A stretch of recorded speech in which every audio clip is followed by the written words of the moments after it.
చేయకుండా private గోడౌన్స్లో rice వేసి ఇవాళ అక్కడ లాస్ అయ్యే కార్యక్రమం కూడా భరిస్తుంది గవర్నమెంట్ అని మరి చంద్రబాబు నాయుడు గారికి తెలియజేస్తున్నాను.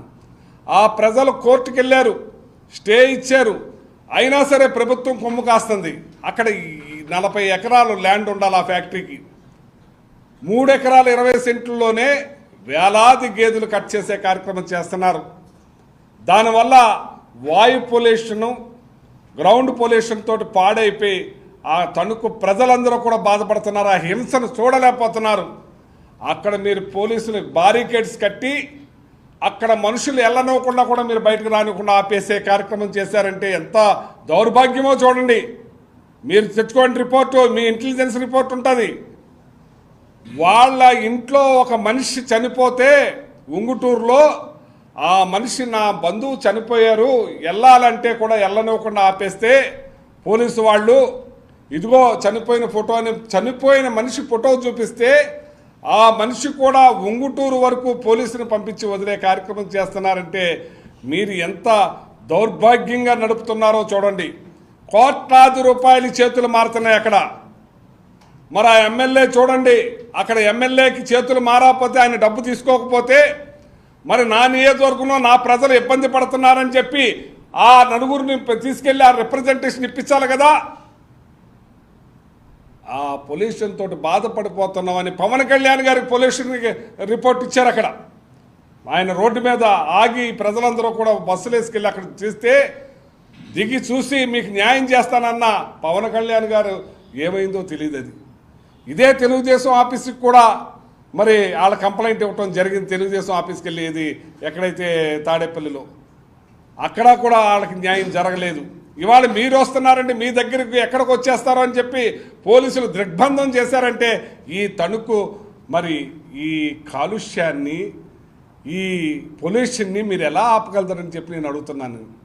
మీరు ఇక్కడికి వచ్చి మీటింగ్ పెట్టారు, చాలా సంతోషం. మీరు స్వచ్ఛ భారత్కి నాంది పలికారు, తణుకు రావటం సంతోషం. ఈ తణుకు ప్రజలు అల్లాడిపోతున్నారు. ఈ హింస ఏంటి, ఈ ఆవుల కటింగ్ ఏంటి, గేదెల కటింగ్ ఏంటి, ఇంత దారుణమైన పరిస్థితిని ఎలాగ ఆపాలని చెప్పి చూస్తుంటే దానికి మీరు సహకరించకపోగా ఈ ఎమ్మెల్యే కూడా వాళ్ళ గాలికి వదిలేసి కోట్లాది రూపాయల చేతులను పుచ్చుకున్న ఈ ఎమ్మెల్యే, పావుల ఎమ్మెల్యే అని పేరు, లిక్కర్లో మళ్ళీ కోడి పందాలకి లక్షల్లో, పేకాటకి లక్షల్లో, ఇక గంజాయి అయితే ఎదేచ్ఛ, క్రికెట్ బుక్కేలు చెప్పలేం. మరి రౌడీయిజం విపరీతంగా పెరిగిపోయి ఆఖరికి క్లబ్ డ్యాన్సులు కూడా నడిపే పరిస్థితికి వచ్చింది ఇక్కడ ఈ ప్రభుత్వ పరిస్థితి అని చెప్పి ఇట్ల మీద చంద్రబాబు నాయుడు గారు దృష్టి పెట్టాలని చెప్పి నేను కోరుకుంటున్నాను. ఎంత దారుణంగా ప్రతి రాష్ట్రం అంతా కూడా ధనదాహంతో, సంపాదనతోటి దాచుకో, దోచుకో, పంచుకో ఈ పరిస్థితి నడుస్తుంది. బాబు గారు మీరు దీని మీద దృష్టి పెట్టాలని చెప్పి మిమ్మల్ని కోరుతున్నాను. ఇవాళ నిన్న వచ్చిన కార్యక్రమాన్ని మీరు చూస్తే, గమనిస్తే అక్కడ మరి జగన్మోహన్ రెడ్డి గారు వస్తే గాల్లో వస్తారు, గాల్లో వెళ్ళిపోతారు. ఆయన ఏ బస్సులో వెళ్ళినా సరే ఎవరన్నా ఒక వినతిపత్రం ఇలా చూపిస్తే వాళ్ళని వెంటనే కూడా తీసుకురండి అని చెప్పి వెనకాల ఒక టీంని పెట్టి వాళ్ళని పిలిపించి వాళ్ళ బాధలను నెరవేర్చే కార్యక్రమం చేశారు. నిన్న మీ మీటింగ్లో ఒకళ్ళిద్దరు మిమ్మల్ని పొగట్టమే సరిపోయింది. మీరు ఈ రోజున ఫస్ట్ ఎమ్మెల్యే ప్రమాణ స్వీకారం చేశారు అని ఒకళ్ళు పొగట్టడం, ఒకళ్ళు ఇంకో పొగట్టం. ఒక అమ్మాయి మాకు మరి వికలాంగుల పెన్షన్ రావాలి, మేము లక్షలు ఖర్చు పెట్టుకున్నాం, మాకు మరి ఆరోగ్యశ్రీ లేదు, మాకు వర్తించాలని చెప్పి ఇప్పించాలని చెప్పి వాళ్ళు అడిగినా సరే దాని మీద స్పందించకుండా ఇంకా నలుగురు మాట్లాడే విధానాన్ని కట్ చేసి దబాయించి ఆపి మీ ఉపన్యాసం మీరు మొదలెట్టేశారు. ఇవాళ జగన్మోహన్ రెడ్డి గారు మరి ఆయన ఎప్పుడు వస్తే అప్పుడు జన సముద్రం, జనలోకం, జనంతో మనిషిగా మమేకమై ఉండేవారు ఆయన. మరి ఇవాళ మీరు చూసాం, మరి నిన్న వచ్చారు, మీరు ఎంత దారుణంగా ఉంది మీరు మాట్లాడుతున్నారు. ఇవాళ ఆ అమ్మాయి ఆ పరిస్థితి అడగకుండా ఉండాలంటే జగన్మోహన్ రెడ్డి గారు 17 హాస్పిటల్స్ జిల్లా కోటి చెప్పని కట్టారు. 5 కంప్లీట్ అయినాయి, ఇంకా 12 రన్నింగ్లో ఉన్నాయి కంప్లీట్ చేయడానికి. దాని మీద శ్రద్ధ చూపించండి. ఏదైతే 750 మెడికల్ సీట్లు వచ్చినాయో అది వెనక్కి రాశారు. ఎవరన్నా రాస్తారా? మీరు రాసేశారు. కానీ అవి ప్రైవేట్ పరం కాకుండా జిల్లా మెడికల్ కాలేజీలని కంటిన్యూ చేయాలి, ప్రభుత్వమే నడిపించాలని చెప్పి నేను కోరుకుంటున్నాను. మరి ఇవాళ జట్టీలు, ఇవాళ ఎవరో మొన్న దండేలో ఏదో సినిమా, ఆ సినిమాకి ఎక్కడ గుజరాత్ వెళ్ళి వాళ్ళ బతికే పరిస్థితి వస్తుందని చెప్పి ఇక్కడే జట్టీలు 6 జట్టీలు మొదలెట్టాడు ఆయన. అది మేము చూపించుకుంటాం రాలేదు.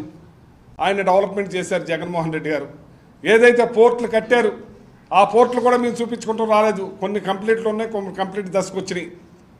ఇలాగ ఒకటి కాదు, ఏ గ్రామం వెళ్ళినా సచివాలయం దర్శనం ఇస్తుంది, ఆర్బీకేలు దర్శనం ఇస్తాయి, హెల్త్ సెంటర్లు దర్శనం ఇస్తాయి, మరి గ్రంథాలయాలు దర్శనం ఇస్తాయి. ఇవాళ ఆర్బీకేలను పోలీస్ స్టేషన్ల కింద మార్చేసే పరిస్థితికి వచ్చిందంటే మరి దీని మీద కూడా మీరు శ్రద్ధ పెట్టాలి బాబు గారు అని చెప్పి మిమ్మల్ని కోరుతున్నాం. మీరు ముఖ్యమంత్రిగా వచ్చారు, ఎంతో అభివృద్ధి చేస్తామన్నారు. కానీ 9 నెలల్లోనే ఏ దాంట్లో అయితే 1,50,000 కోట్ల రూపాయలు అప్పు చేశారు. అప్పుడే ఏం చేశారో తెలియదు. జగన్మోహన్ రెడ్డి గారు ఇస్తున్న పథకాలను కొనసాగించలేదు, మీరు ఇస్తానన్న సూపర్ 6 కొనసాగలేదు. ఇవాళ రైతుల పరిస్థితి దారుణాతి దారుణంగా ఉంది. మరి మా టైంలో మేము రైతుల్ని ఎన్ని రకాలుగా ఆదుకున్నామో మేము మీకు ఇవాళ మీరు చూడండి. ఇది 2014 నుంచి 2019 వరకు మీరు 17,94,000 మంది రైతుల వద్ద నుండి 2,65,00,000 మెట్రిక్ టన్నుల ధాన్యం కొంటే మరి 40,236 కోట్లు చెల్లించగా మీరు మరి అదే మా ప్రభుత్వం 2019-2024 37,70,000 మంది రైతుల నుంచి, అంటే డబల్. మీరు 17,94,000 రైతులు, మేము 37,70,000 మంది రైతుల దగ్గర నుంచి మేము డబల్, మీ మీద కన్నా డబల్, అరెకరం ఉన్న రైతు దగ్గర కూడా ధాన్యం కొనుగోలు చేసి 3,40,25,000 మెట్రిక్ టన్నుల ధాన్యం కొన్నాం. అంటే మీకన్నా డబల్. మీరు 2,60,00,000 మెట్రిక్ టన్నులు, మేము 3,40,00,000 మెట్రిక్ టన్నులు, 25 లక్షల మెట్రిక్ టన్నులు కొన్నాం. ఇవన్నీ చేశాం, మేము పెద్ద ఎత్తున చేసి చెల్లింపులు ప్రభుత్వం విషయంలో బ్యాంకు నుంచి ప్రతి రోజు కూడా అకౌంట్లో డబ్బులు పడేలాగా మేము వాళ్ళకి చేసాం, సహాయం చేసాం. అలాగే కందిపప్పు ఇచ్చాం, రాగి పిండి ఇచ్చాం, గోధుమ పిండి ఇచ్చాం. అన్ని రకాలుగా కూడా మేము హెల్ప్ చేసాం, పెద్ద ఎత్తున ఆదుకున్నాం. ఇవాళ మీరు కందిపప్పు లేదు, గోధుమ పిండి లేదు, మరి రాగి పిండి లేదు, ఏమీ లేదు. ఇవంటి అన్నీ కూడా మేము ఎన్నో పెద్ద ఎత్తున చేసి రైతులను ఆదుకున్నాం. మరి ఈ క్రాప్ మీరు ఎందుకు మానేశారు? ఈ క్రాప్ చేయటం మానేశారు. రైతులు ఎక్కడ ధాన్యం అమ్ముకోవాలో తెలియదు. 1,350 రూపాయలు, మేము 1,650 రూపాయలు, ఇప్పుడు 1,720 రూపాయలు గవర్నమెంట్, కేంద్ర గవర్నమెంట్ రేట్ ఇస్తే 1,350 రూపాయలు కూడా కొనే పరిస్థితిలో లేరు. దళారీ వ్యవస్థను పెరిగిపోతుంది. ఇప్పుడు మా టైంలో 16-20 అంటే 16-20కి కొనిపించాం. వాళ్ళందరికీ కూడా అందిని ధాన్యం. ఇవాళ అందే పరిస్థితి లేకుండా ఉంది.